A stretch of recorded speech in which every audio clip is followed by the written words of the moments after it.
Hello, hi to everyone. I welcome you all to my channel Mantro, Daily Mantras for Everyone. Today I am here with Brigu Samhita to remove all your obstacles. So let's start. Om Ganganpataye Namaha Sarvvighna Vinashanaya Sarvarishta Nivaranaya Sarvasaukhya Pradaya Balanam Buddhi Pradaya Nana Prakara Dhana Vahana Bhumi Pradaya Manovanchita Phala Pradaya Raksham Kuru Kuru Swaha Om Gurave Namaha Om Shri Krishnaya Namaha Om Balabhadraya Namaha Om Shri Ramaya Namaha Om Hanumate Namaha Om Shivaya Namaha Om Jagannathaya Namaha Om Badri Narayanaya Namaha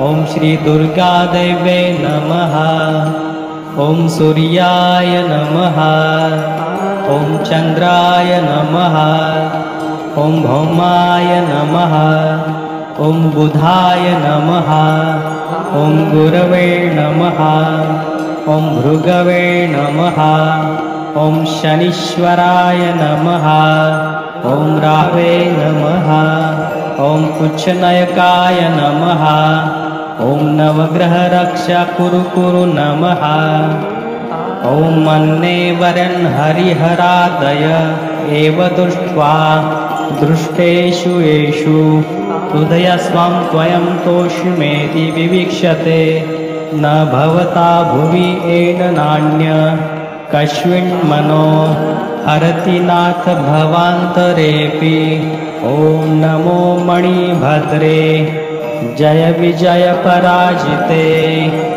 Bhadre Laksham Kuru Kuru Swaha Om Bhurbhuvasvaha Tatsat Viturvarenyam Bhargo Devasya Dhimahi Dhiyo Yo Nah Prachodayat Sarva Vignam Shantam Kuru Kuru Swaha Om Aim Hrim Kling Shri Batuka Bhairavaya Apadudharanaya Mahanashyam Swarupaya Dirgharishta Vinashaya Nana Prakara Bhoga Pradaya Mama Sarvarishtam Hana Hana Pacha Pacha Hara Hara Kacha Kacha Rajadvare Jayan Kuru Kuru Vyavahare Labham Vruddhin Vruddhin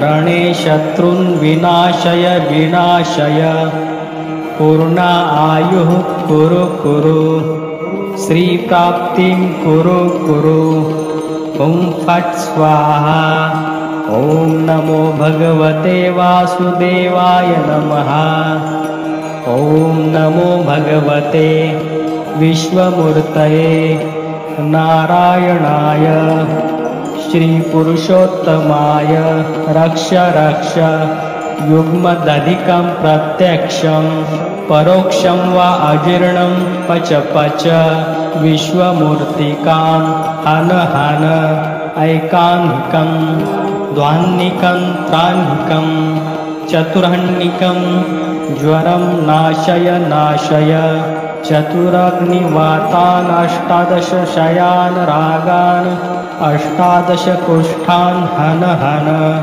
Sarvadosham Bhanjaya Bhanjaya Tat Sarvam Nashaya Nashaya Shoshaya Shoshaya Akarshaya Akarshaya Mama Shatrum Maraya Maraya Uchchataya Uchchataya Vidveshaya Vidveshaya Stambhaya Stambhaya Nivaraya Nivaraya Vignam Hana Hana Daha Daha Pacha Pacha Matha Matha Vidvamsaya Vidvamsaya Vidravaya Vidravaya Chakram Gruhitva Shigramagaccha Gaccha Chakrena Hana Hana Pavidyam Chedaya Chedaya 84 चेटकान् विस्फोटान् नाशय नाशय वात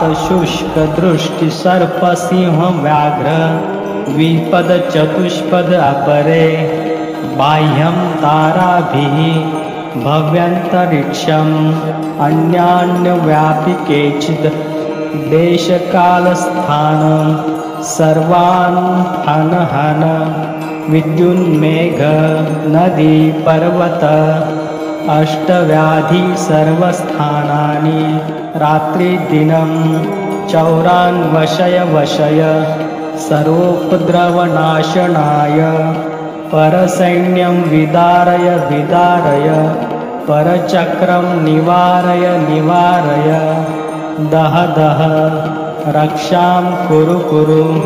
ॐ नमो भगवते ॐ नमो नारायणाय ॐ फट् स्वाहा ठः ठः ॐ ह्रीं ह्रीं ॐ ह्रीं क्लीं भुवनेश्वर्याः श्रीं ॐ भैरवाय नमः।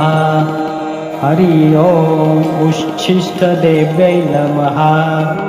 डाकिनी सुमुखी देव्यै महापिशाचिनी ॐ ऐं ठः ठः ॐ चक्रिण्याम् अहं रक्षां कुरु कुरु सर्वव्याधिहारिणी देव्यै नमो नमः। सर्वप्रकारबाधाशमनमरिष्ट निवारणं कुरु कुरु फट्। श्रीं ॐ कुब्जिका देव्यै ह्रीं ठः स्वाहा शीघ्रमरिष्टनिवारणं कुरु कुरु। शाम्बरी क्रीं ठः स्वाहा शारिका भेदा महामाया पूर्णम् आयुः कुरु। हेमवती मूलं रक्षा कुरु चामुण्डायै देव्यै शीघ्रं विघ्नं सर्वं वायुकफपित्तरक्षां कुरु। मंत्र तंत्र यंत्र कवच ग्रह पीडा नडतर पूर्वजन्म दोष नडतर यस्य जन्म दोष नडतर मातृदोष नडतर पितृदोष नडतर मारण मोहन उच्चाटन वशीकरण स्तंभन उन्मूलनम भूत प्रेत पिशाच जात जादू टोना शमनं कुरु। सन्ति सरस्वत्ये कंठिका देव्ये गलविस्फुटकायै विक्षिप्त शमनं महान् ज्वर क्षयं कुरु स्वाहा।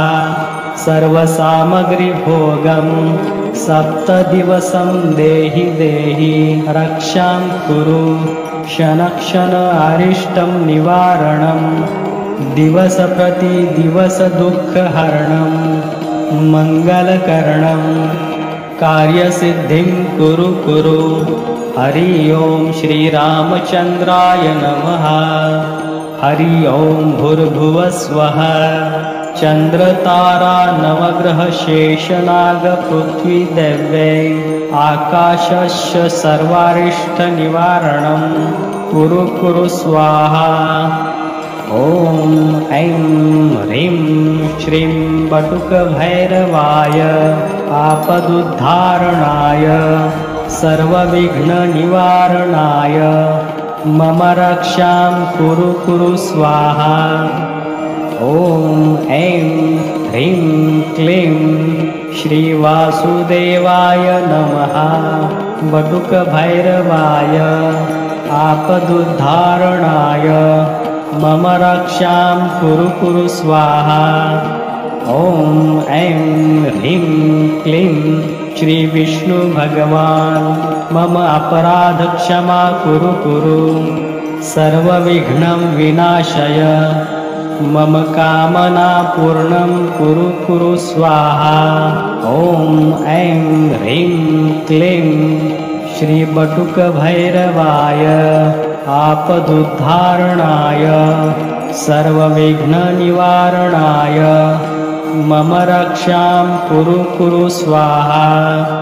ओम ऐं ह्रीं क्लीं श्रीं ओम ॐ श्री दुर्गा देवी रुद्राणि सहिता रुद्रदेवता कालभैरवसह बटुकभैरवाय हनुमानसह मकरध्वजाय आपदुद्धारणाय मम सर्वदोषशमाय कुरु सकलविघ्नविनाशाय